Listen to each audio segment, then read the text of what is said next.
Chapter 2: How Your Own Mind Works. You have a mind, and you should learn how to use it. There are two levels of your mind: the conscious or rational level, and the subconscious or irrational level. You think with your conscious mind, and whatever you habitually think sinks down into your subconscious mind, which creates according to the nature of your thoughts. Your subconscious mind is the seat of your emotions and is the creative mind. If you think good, good will follow. If you think evil, evil will follow. This is the way your mind works. The main point to remember is once the subconscious mind accepts an idea, it begins to execute it. It is an interesting and subtle truth that the law of the subconscious mind works for good and bad ideas alike. This law, when applied in a negative way, is the cause of failure, frustration, and unhappiness. However, when your habitual thinking is harmonious and constructive, you experience perfect health, success, and prosperity. Peace of mind and a healthy body are inevitable when you begin to think and feel in the right way. Whatever you claim mentally and feel is true, your subconscious mind will accept and bring forth into your experience.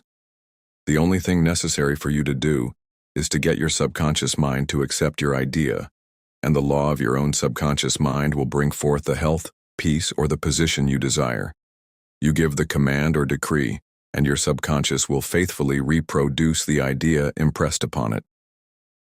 The law of your mind is this: you will get a reaction or response from your subconscious mind according to the nature of the thought or idea you hold in your conscious mind. Psychologists and psychiatrists point out that when thoughts are conveyed to your subconscious mind, impressions are made in the brain cells. As soon as your subconscious accepts any idea, it proceeds to put it into effect immediately.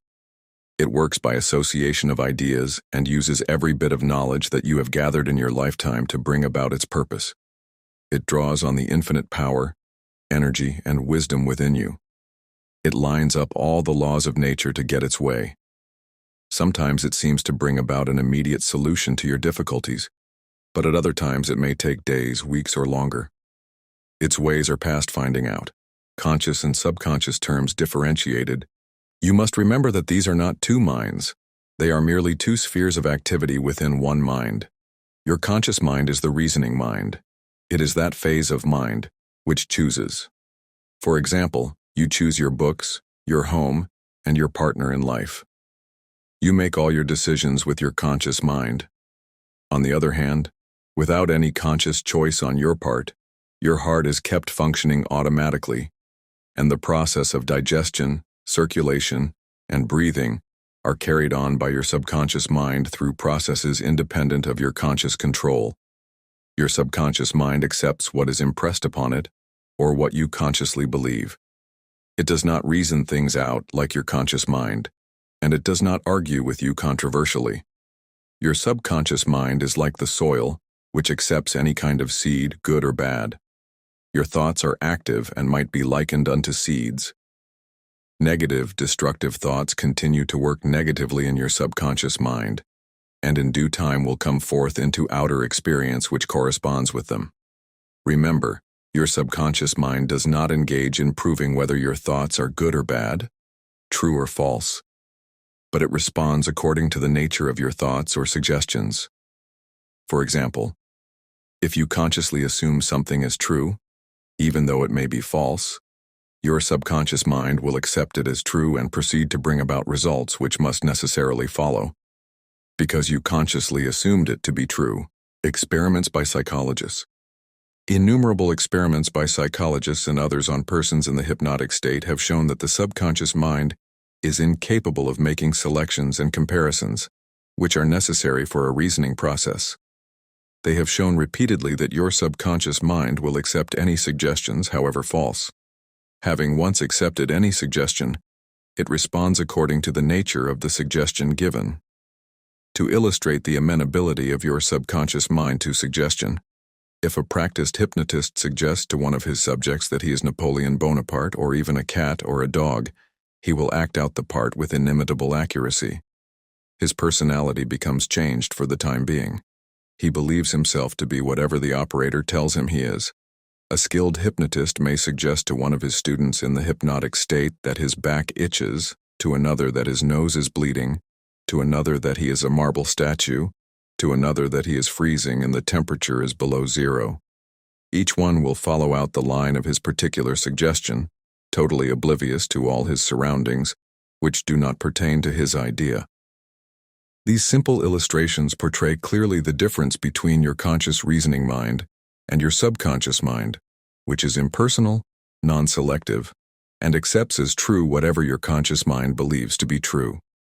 Hence, the importance of selecting thoughts, ideas, and premises which bless, heal, inspire, and fill your soul with joy.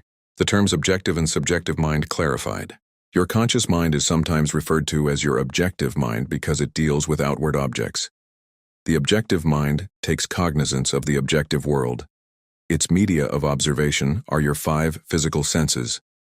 Your objective mind is your guide and director in your contact with your environment. You gain knowledge through your 5 senses. Your objective mind learns through observation, experience, and education. As previously pointed out, the greatest function of the objective mind is that of reasoning. Suppose you are one of the thousands of tourists who come to Los Angeles annually. You would come to the conclusion that it is a beautiful city based upon your observation of the parks, pretty gardens, majestic buildings, and lovely homes. This is the working of your objective mind. Your subconscious mind is oftentimes referred to as your subjective mind.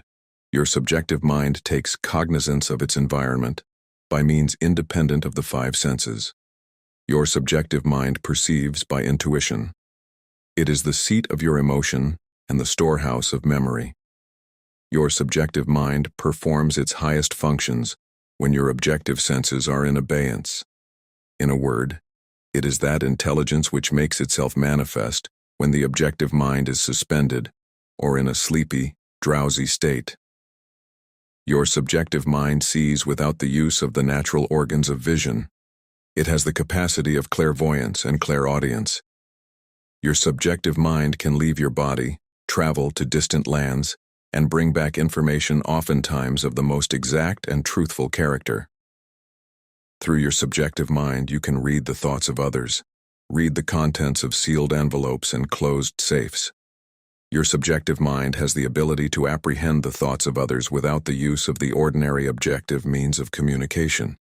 It is of the greatest importance that we understand the interaction of the objective and subjective mind in order to learn the true art of prayer. The subconscious cannot reason like your conscious mind. Your subconscious mind cannot argue controversially. Hence, if you give it wrong suggestions, it will accept them as true and will proceed to bring them to pass as conditions, experiences, and events. All things that have happened to you are based on thoughts impressed on your subconscious mind through belief. If you have conveyed erroneous concepts to your subconscious mind, the sure method of overcoming them is by the repetition of constructive, harmonious thoughts, frequently repeated, which your subconscious mind accepts, thus forming new and healthy habits of thought and life. For your subconscious mind is the seat of habit. The habitual thinking of your conscious mind establishes deep grooves in your subconscious mind. This is very favorable for you if your habitual thoughts are harmonious, peaceful, and constructive. If you have indulged in fear, worry, and other destructive forms of thinking, the remedy is to recognize the omnipotence of your subconscious mind and decree freedom, happiness, and perfect health. Your subconscious mind, being creative and one with your divine source, will proceed to create the freedom and happiness which you have earnestly decreed. The tremendous power of suggestion. You must realize by now that your conscious mind is the watchman at the gate, and its chief function is to protect your subconscious mind from false impressions. You are now aware of one of the basic laws of mind. Your subconscious mind is amenable to suggestion. As you know, your subconscious mind does not make comparisons or contrasts, neither does it reason and think things out for itself. This latter function belongs to your conscious mind. It simply reacts to the impressions given to it by your conscious mind. It does not show a preference for one course of action over another. The following is a classic example of the tremendous power of suggestion. Suppose you approach a timid-looking passenger on board ship and say to him something like this: "You look very ill. How pale you are. I feel certain you are going to be seasick. Let me help you to your cabin." The passenger turns pale. Your suggestion of seasickness associates itself with his own fears and forebodings. He accepts your aid down to the berth, and there your negative suggestion, which was accepted by him, is realized. Different reactions to the same suggestion. It is true that different people will react in different ways to the same suggestion because of their subconscious conditioning or belief. For example, if you go to a sailor on the ship and say to him sympathetically, "My dear fellow, you're looking very ill. Aren't you feeling sick? You look to me as if you were going to be seasick." According to his temperament, he either laughs at your joke or expresses a mild irritation. Your suggestion fell on deaf ears in this instance because your suggestion of seasickness was associated in his mind with his own immunity from it. Therefore, it called up not fear or worry, but self-confidence.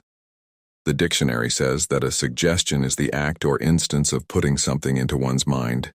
The mental process by which the thought or idea suggested is entertained, accepted, or put into effect.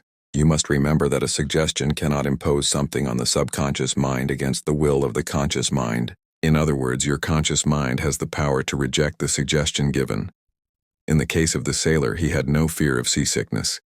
He had convinced himself of his immunity, and the negative suggestion had absolutely no power to evoke fear. The suggestion of seasickness to the other passenger called forth his indwelling fear of seasickness. Each of us has his own inner fears, beliefs, opinions, and these inner assumptions rule and govern our lives. A suggestion has no power in and of itself except if you accept it mentally. This causes your subconscious powers to flow in a limited and restricted way, according to the nature of the suggestion. How he lost his arm. Every 2 or 3 years I give a series of lectures at the London Truth Forum in Caxton Hall. This is a forum I founded a number of years ago. Dr. Evelyn Fleet, the director, told me about an article which appeared in the English newspapers dealing with the power of suggestion. This is the suggestion a man gave to his subconscious mind over a period of about 2 years. I would give my right arm to see my daughter cured. It appeared that his daughter had a crippling form of arthritis together with a so-called incurable form of skin disease. Medical treatment had failed to alleviate the condition, and the father had an intense longing for his daughter's healing, and expressed his desire in the words just quoted. Dr. Evelyn Fleet said that the newspaper article pointed out that one day, the family was out riding when their car collided with another. The father's right arm was torn off at the shoulder, and immediately the daughter's arthritis and skin condition vanished. You must make certain to give your subconscious only suggestions, which heal, bless, elevate, and inspire you in all your ways. Remember that your subconscious mind cannot take a joke. It takes you at your word. How autosuggestion banishes fear. Illustrations of autosuggestion. Autosuggestion means suggesting something definite and specific to oneself. Herbert Parkin, in his excellent manual of autosuggestion, records the following incident. It has its amusing side, so that one remembers it. A New York visitor in Chicago looks at his watch, which is set an hour ahead of Chicago time, and tells a Chicago friend that it is 12 o'clock. The Chicago friend, not considering the difference in time between Chicago and New York, tells the New Yorker that he is hungry and that he must go to lunch. Autosuggestion may be used to banish various fears and other negative conditions. A young singer was invited to give an audition. She had been looking forward to the interview, but on 3 previous occasions she had failed miserably due to fear of failure. This young lady had a very good voice, but she had been saying to herself, "When the time comes for me to sing, maybe they won't like me. I will try, but I'm full of fear and anxiety." Her subconscious mind accepted these negative autosuggestions as a request and proceeded to manifest them and bring them into her experience. The cause was an involuntary autosuggestion, i.e., silent fear thoughts emotionalized and subjectified. She overcame it by the following technique. 3 times a day, she isolated herself in a room. She sat down comfortably in an armchair, relaxed her body, and closed her eyes. She stilled her mind and body as best she could. Physical inertia favors mental passivity and renders the mind more receptive to suggestion. She counteracted the fear suggestion by saying to herself, "I sing beautifully. I am poised, serene, confident, and calm." She repeated this statement slowly, quietly, and with feeling from 5 to 10 times at each sitting. She had 3 such sittings every day, and one immediately prior to sleep. At the end of a week, she was completely poised and confident. When the invitation to audition came, she gave a remarkable, wonderful audition. How she restored her memory. A woman aged 75 was in the habit of saying to herself, "I am losing my memory." She reversed the procedure and practiced induced autosuggestion several times a day as follows. "My memory from today on is improving in every department. I shall always remember whatever I need to know at every moment of time and point of space. The impressions received will be clearer and more definite. I shall retain them automatically and with ease. Whatever I wish to recall will immediately present itself in the correct form in my mind. I am improving rapidly every day, and very soon my memory will be better than it has ever been before." At the end of 3 weeks, her memory was back to normal, and she was delighted. How he overcame a nasty temper. Many men who complained of irritability and bad temper proved to be very susceptible to autosuggestion and obtained marvelous results by using the following statements 3 or 4 times a day, morning, noon, and at night prior to sleep for about a month. "Henceforth I shall grow more good-humored. Joy, happiness, and cheerfulness are now becoming my normal states of mind. Every day I am becoming more and more lovable and understanding. I am now becoming the center of cheer and goodwill to all those about me, infecting them with good humor. This happy, joyous, and cheerful mood is now becoming my normal, natural state of mind. I am grateful." The constructive and destructive power of suggestion. Some illustrations and comments on heterosuggestion. Hererosuggestion means suggestions from another person. In all ages, the power of suggestion has played a part in the life and thought of man in every period of time and in each country of the earth. In many parts of the world, it is the controlling power in religion. Suggestion may be used to discipline and control ourselves, but it can also be used to take control and command over others who do not know the laws of mind. In its constructive form, it is wonderful and magnificent. In its negative aspects, it is one of the most destructive of all the response patterns of the mind, resulting in patterns of misery, failure, suffering, sickness, and disaster. Have you accepted any of these? From infancy on, the majority of us have been given many negative suggestions. Not knowing how to thwart them, we unconsciously accepted them. Here are some of the negative suggestions. You can't. You'll never amount to anything. You mustn't. You'll fail. You haven't got a chance. You're all wrong. It's no use. It's not what you know, but who you know. The world is going to the dogs. What's the use? Nobody cares. It's no use trying so hard. You're too old now. Things are getting worse and worse. Life is an endless grind. Love is for the birds. You just can't win. Pretty soon you'll be bankrupt. Watch out, you'll get the virus. You can't trust a soul, etc. Unless, as an adult, you use constructive autosuggestion, which is a reconditioning therapy. The impressions made on you in the past can cause behavior patterns that cause failure in your personal and social life. Autosuggestion is a means releasing you from the mass of negative verbal conditioning that might otherwise distort your life pattern, making the development of good habits difficult. You can counteract negative suggestions, pick up the paper any day, and you can read dozens of items that could sow the seeds of futility, fear, worry, anxiety, and impending doom. If accepted by you, these thoughts of fear could cause you to lose the will for life. Knowing that you can reject all these negative suggestions by giving your subconscious mind constructive autosuggestions, you counteract all these destructive ideas. Check regularly on the negative suggestions that people make to you. You do not have to be influenced by destructive heterosuggestion. All of us have suffered from it in our childhood and in our teens. If you look back, you can easily recall how parents, friends, relatives, teachers, and associates contributed in a campaign of negative suggestions. Study the things said to you, and you will discover much of it was in the form of propaganda. The purpose of much of what was said was to control you or instill fear into you. This heterosuggestion process goes on in every home, office, factory, and club. You will find that many of these suggestions are for the purpose of making you think, feel, and act as others want you to and in ways that are to their advantage. How suggestion killed a man. Here is an illustration of heterosuggestion. A relative of mine went to a crystal gazer in India who told him that he had a bad heart and predicted that he would die at the next new moon. He began to tell all members of his family about this prediction, and he arranged his will. This powerful suggestion entered into his subconscious mind because he accepted it completely. My relative also told me that this crystal gazer was believed to have some strange occult powers, and he could do harm or good to a person. He died as predicted, not knowing that he was the cause of his own death. I suppose many of us have heard similar stupid, ridiculous, superstitious stories. Let us look at what happened in the light of our knowledge of the way the subconscious mind works.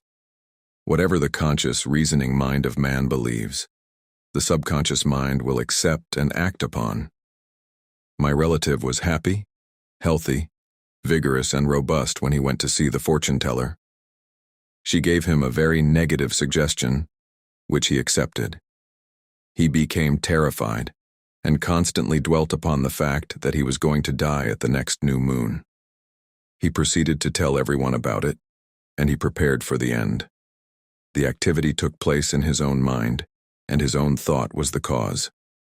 He brought about his own so-called death, or rather destruction of the physical body, by his fear and expectation of the end. The woman who predicted his death had no more power than the stones and sticks in the field. Her suggestion had no power to create or bring about the end she suggested. If he had known the laws of his mind, he would have completely rejected the negative suggestion and refused to give her words any attention, knowing in his heart that he was governed and controlled by his own thought and feeling. Like tin arrows aimed at a battleship, her prophecy could have been completely neutralized and dissipated without hurting him. The suggestions of others in themselves have absolutely no power whatever over you except the power that you give them through your own thoughts. You have to give your mental consent. You have to entertain the thought. Then, it becomes your thought, and you do the thinking. Remember, you have the capacity to choose. Choose life. Choose love. Choose health. Choose the power of an assumed major premise. Your mind works like a syllogism. This means that whatever major premise your conscious mind assumes to be true determines the conclusion your subconscious mind comes to in regard to any particular question or problem in your mind. If your premise is true, the conclusion must be true as in the following example. Every virtue is laudable. Kindness is a virtue. Therefore, kindness is laudable. Another example is as follows. All formed things change and pass away. The pyramids of Egypt are formed things. Therefore, someday the pyramids will pass away. The first statement is referred to as the major premise, and the right conclusion must necessarily follow the right premise. A college professor, who attended some of my Science of Mind lectures in May 1962 at Town Hall, New York, said to me, "Everything in my life is topsy-turvy, and I have lost health, wealth, and friends. Everything I touch turns out wrong." I explained to him that he should establish a major premise in his thinking, that the infinite intelligence of his subconscious mind was guiding, directing, and prospering him spiritually, mentally, and materially. Then, his subconscious mind would automatically direct him wisely in his investments, decisions, and also heal his body and restore his mind to peace and tranquility. This professor formulated an overall picture of the way he wanted his life to be, and this was his major premise. Infinite intelligence leads and guides me in all my ways. Perfect health is mine, and the law of harmony operates in my mind and body. Beauty, love, peace, and abundance are mine. The principle of right action and divine order govern my entire life. I know my major premise is based on the eternal truths of life, and I know, feel, and believe that my subconscious mind responds according to the nature of my conscious mind thinking. He wrote me as follows. I repeated the above statements slowly, quietly, and lovingly several times a day, knowing that they were sinking deep down into my subconscious mind and that results must follow. I am deeply grateful for the interview you gave me, and I would like to add that all departments of my life are changing for the better. It works. The subconscious does not argue controversially. Your subconscious mind is all-wise and knows the answers to all questions. It does not argue with you or talk back to you. It does not say, "You must not impress me with that." For example, when you say, "I can't do this. I am too old now. I can't meet this obligation. I was born on the wrong side of the tracks. I don't know the right politician." You are impregnating your subconscious with these negative thoughts, and it responds accordingly. You are actually blocking your own good, thereby bringing lack, limitation, and frustration into your life. When you set up obstacles, impediments, and delays in your conscious mind, you are denying the wisdom and intelligence resident in your subconscious mind. You are actually saying in effect that your subconscious mind cannot solve your problem. This leads to mental and emotional congestion, followed by sickness and neurotic tendencies. To realize your desire and overcome your frustration, affirm boldly several times a day, "The infinite intelligence which gave me this desire leads, guides, and reveals to me the perfect plan for the unfolding of my desire." Another example is as follows. All formed things change and pass away. The pyramids of Egypt are formed things. Therefore, someday the pyramids will pass away. The first statement is referred to as the major premise, and the right conclusion must necessarily follow the right premise. A college professor, who attended some of my Science of Mind lectures in May 1962 at Town Hall, New York, said to me, "Everything in my life is topsy-turvy, and I have lost health, wealth, and friends. Everything I touch turns out wrong." I explained to him that he should establish a major premise in his thinking, that the infinite intelligence of his subconscious mind was guiding, directing, and prospering him spiritually, mentally, and materially. Then, his subconscious mind would automatically direct him wisely in his investments, decisions, and also heal his body and restore his mind to peace and tranquility. This professor formulated an overall picture of the way he wanted his life to be, and this was his major premise. Infinite intelligence leads and guides me in all my ways. Perfect health is mine, and the law of harmony operates in my mind and body. Beauty, love, peace, and abundance are mine. The principle of right action and divine order govern my entire life. I know my major premise is based on the eternal truths of life, and I know, feel, and believe that my subconscious mind responds according to the nature of my conscious mind thinking. He wrote me as follows. I repeated the above statements slowly, quietly, and lovingly several times a day, knowing that they were sinking deep down into my subconscious mind, and that results must follow. I am deeply grateful for the interview you gave me, and I would like to add that all departments of my life are changing for the better. It works. The subconscious does not argue controversially. Your subconscious mind is all-wise and knows the answers to all questions. It does not argue with you or talk back to you. It does not say, "You must not impress me with that." For example, when you say, "I can't do this. I am too old now. I can't meet this obligation. I was born on the wrong side of the tracks. I don't know the right politician." You are impregnating your subconscious with these negative thoughts, and it responds accordingly.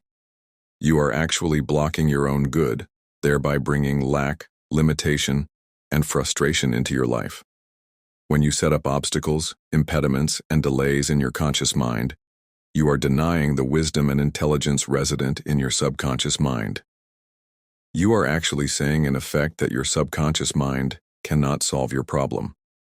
This leads to mental and emotional congestion, followed by sickness and neurotic tendencies. To realize your desire and overcome your frustration, affirm boldly several times a day, "The infinite intelligence which gave me this desire leads, guides, and reveals to me the perfect plan for the unfolding of my desire." Another example is as follows. All formed things change and pass away. The pyramids of Egypt are formed things. Therefore, someday the pyramids will pass away. The first statement is referred to as the major premise, and the right conclusion must necessarily follow the right premise. A college professor, who attended some of my Science of Mind lectures in May 1962 at Town Hall, New York, said to me, "Everything in my life is topsy-turvy and I have lost health, wealth, and friends. Everything I touch turns out wrong." I explained to him that he should establish a major premise in his thinking, that the infinite intelligence of his subconscious mind was guiding, directing, and prospering him spiritually, mentally, and materially. Then, his subconscious mind would automatically direct him wisely in his investments, decisions, and also heal his body and restore his mind to peace and tranquility. This professor formulated an overall picture of the way he wanted his life to be, and this was his major premise. Infinite intelligence leads and guides me in all my ways. Perfect health is mine, and the law of harmony operates in my mind and body. Beauty, love, peace, and abundance are mine. The principle of right action and divine order govern my entire life. I know my major premise is based on the eternal truths of life, and I know, feel, and believe that my subconscious mind responds according to the nature of my conscious mind thinking. He wrote me as follows. I repeated the above statements slowly, quietly, and lovingly several times a day, knowing that they were sinking deep down into my subconscious mind and that results must follow. I am deeply grateful for the interview you gave me, and I would like to add that all departments of my life are changing for the better. It works. The subconscious does not argue controversially. Your subconscious mind is all-wise and knows the answers to all questions. It does not argue with you or talk back to you. It does not say, "You must not impress me with that." For example, when you say, "I can't do this. I am too old now. I can't meet this obligation. I was born on the wrong side of the tracks. I don't know the right politician." You are impregnating your subconscious with these negative thoughts, and it responds accordingly. You are actually blocking your own good, thereby bringing lack, limitation, and frustration into your life. When you set up obstacles, impediments, and delays in your conscious mind, you are denying the wisdom and intelligence resident in your subconscious mind. You are actually saying in effect that your subconscious mind cannot solve your problem. This leads to mental and emotional congestion, followed by sickness and neurotic tendencies. To realize your desire and overcome your frustration, affirm boldly several times a day.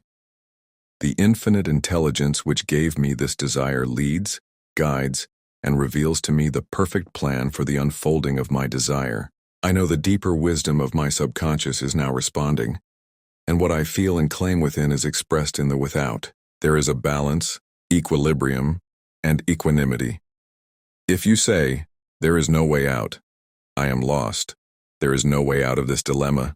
I am stymied and blocked," you will get no answer or response from your subconscious mind. If you want the subconscious to work for you, give it the right request and attain its cooperation. It is always working for you.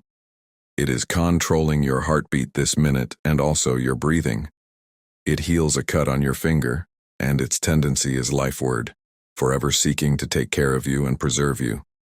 Your subconscious has a mind of its own, but it accepts your patterns of thought and imagery. When you are seeking an answer to a problem, your subconscious will respond, but it expects you to come to a decision and to a true judgment in your conscious mind. You must acknowledge the answer is in your subconscious mind. However, if you say, "I don't think there is any way out. I am all mixed up and confused. Why don't I get an answer?" You are neutralizing your prayer. Like the soldier marking time, you do not get anywhere. Still the wheels of your mind, relax, let go, and quietly affirm, "My subconscious knows the answer. It is responding to me now. I give thanks because I know the infinite intelligence of my subconscious knows all things and is revealing the perfect answer to me now. My real conviction is now setting free the majesty and glory of my subconscious mind. I rejoice that it is so." Review of highlights. 1. Think good and good follows. Think evil and evil follows. You are what you think all day long. 2. Your subconscious mind does not argue with you. It accepts what your conscious mind decrees. If you say, "I can't afford it," it may be true, but do not say it. Select a better thought decree. I'll buy it. I accept it in my mind. 3. You have the power to choose. Choose health and happiness. You can choose to be friendly, or you can choose to be unfriendly. Choose to be cooperative, joyous, friendly, lovable, and the whole world will respond. This is the best way to develop a wonderful personality. 4. Your conscious mind is the watchman at the gate. Its chief function is to protect your subconscious mind from false impressions. Choose to believe that something good can happen and is happening now. Your greatest power is your capacity to choose. Choose happiness and abundance. 5. The suggestions and statements of others have no power to hurt you. The only power is the movement of your own thought. You can choose to reject the thoughts or statements of others and affirm the good. You have the power to choose how you will react. 6. Watch what you say. You have to account for every idle word. Never say, I will fail, I will lose my job, I can't pay the rent. Your subconscious cannot take a joke. It brings all these things to pass. 7. Your mind is not evil. No force of nature is evil. It depends how you use the powers of nature. Use your mind to bless, heal, and inspire all people everywhere. 8. Never say, I can't. Overcome that fear by substituting the following. I can do all things through the power of my own subconscious mind. 9. Begin to think from the standpoint of the eternal truths and principles of life and not from the standpoint of fear, ignorance, and superstition. Do not let others do your thinking for you. Choose your own thoughts and make your own decisions. 10. You are the captain of your soul, subconscious mind, and the master of your fate. Remember, you have the capacity to choose. Choose life. Choose love. Choose health. Choose happiness. 11. Whatever your conscious mind assumes and believes to be true, your subconscious mind will accept and bring to pass. Believe in good fortune, divine guidance, right action, and all the blessings of life.